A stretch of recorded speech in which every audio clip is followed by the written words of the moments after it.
જૂનાગઢ પોલીસનો તોડકાંડ મામલાનો રેલો જૂનાગઢના ઉચ્ચ પોલીસ અધિકારીઓ સુધી પણ પહોંચી શકે છે, કારણ કે આટલો મોટા તોડથી તેઓ અજાણ હોઈ શકે ખરા તેવા સવાલો પર ચર્ચાઓ થતી જોવા મળે છે. જૂનાગઢમાં કરોડોનો તોડકાંડથી શું પોલીસના ઉચ્ચ અધિકારીઓ અજાણ હોઈ શકે તેવો સવાલ આજે દરેકના મનમાં ઉઠી રહ્યો છે. ત્યારે આ તોડકાંડમાં હવે આગળની તપાસમાં શું થશે? તો બીજી તરફ આ તોડકાંડમાં હાલમાં જૂનાગઢના ઉચ્ચ પોલીસ અધિકારીઓ સામે પણ શંકાની સોય તાકવામાં આવી રહી છે. ત્યારે આ વાતમાં કેટલું તથ્ય છે તે વિશે તો આવનારા દિવસોમાં તપાસ દરમિયાન બહાર આવશે. પરંતુ હાલમાં જે તોડકાંડમાં જેની સામે ₹25 લાખની લાંચ માંગ્યાનો જૂનાગઢ બી ડિવિઝનમાં ગુનો દાખલ કરવામાં આવ્યો છે, તેવા પોલીસ અધિકારીઓ Toral Bhatt, Manavadar, AM Gohil, SOG PI Junagadh અને ASI દીપકભાઈ જાની સહિતના ત્રણેય અધિકારીઓ હાલ તો ભૂગર્ભમાં ઉતરી ગયા છે.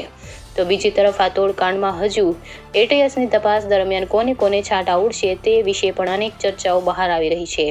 ત્યારે સાચું તો તપાસ થશે, બહાર આવશે. પણ એક વાત ચોક્કસ છે કે લોકોને ખોટી રીતે અને તોડ કરવા માટેના ઉદ્દેશ્ય સાથે અસંખ્ય લોકોના બેંક ખાતાને ફ્રીઝ કરવાનો ખેલ માણાવદરના અધિકારી તોરલ ભટ્ટના ઇશારે થયું હોવાનું ચર્ચામાં બહાર આવ્યું છે.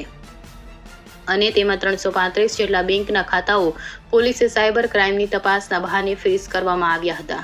અને ફ્રીઝ કરાયેલા ખાતાઓ ખોલી આપવા માટે ખાતેદારો પાસેથી લાખો રૂપિયાની લાંચ લેવામાં આવતી હતી.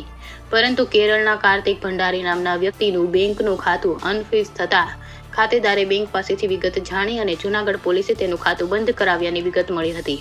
અને ત્યારબાદ તેઓએ પોતાનું અનફ્રીઝ ખાતું ખોલવા માટે પોલીસને ફોન પર વાત કરી હતી. પરંતુ આ મામલે રૂબરૂ મળવાનું તેઓએ પોલીસે જણાવ્યું હતું. એટલે તેઓ કેરળથી જૂનાગઢ આવ્યા અને ત્યારબાદ પોલીસે તેમને અનફ્રીઝ ખાતું ચાલુ કરવા માટે 25 લાખ જેવી રકમની માંગણી કરતા તેઓએ આ મામલે મોટી રકમ આપવાની આનાકાની કરી હતી. અને તેઓ જૂનાગઢના IG ને મળી સમગ્ર મામલે રૂબરૂ રજૂઆત કરી હતી અને લેખિતમાં અરજી આપી હતી. અને ત્યારબાદ આખો મામલો સામે આવ્યો હતો. અને જૂનાગઢના પ્રવાસ દરમિયાન આ સમગ્ર મામલે રાજ્ય મુખ્યમંત્રી સાથે ચર્ચા કર્યા બાદ મુખ્યમંત્રીની સૂચના બાદ આ તોડકાંડના મામલે પોલીસ આગળ વધી હતી. અને તોડકાંડમાં સંડોવાયેલા પોલીસ ખાતાના અધિકારીઓને તાત્કાલિક IG દ્વારા સસ્પેન્ડ કરવામાં આવ્યા હતા. અને ત્યારબાદ આ અધિકારીઓ સામે લાંચ માંગ્યાનો ગુનો દાખલ કરવામાં આવ્યો હતો. અને આ સમગ્ર પ્રકરણની તપાસ ATSને સોંપવામાં આવી હતી. અને હાલમાં આ પ્રકરણની વધુ તપાસ હાથ ધરવામાં આવી છે. કેમેરામેન રાવલ યમતુ સાથે રિપોર્ટર જગદીશ યાદવ, જૂનાગઢ.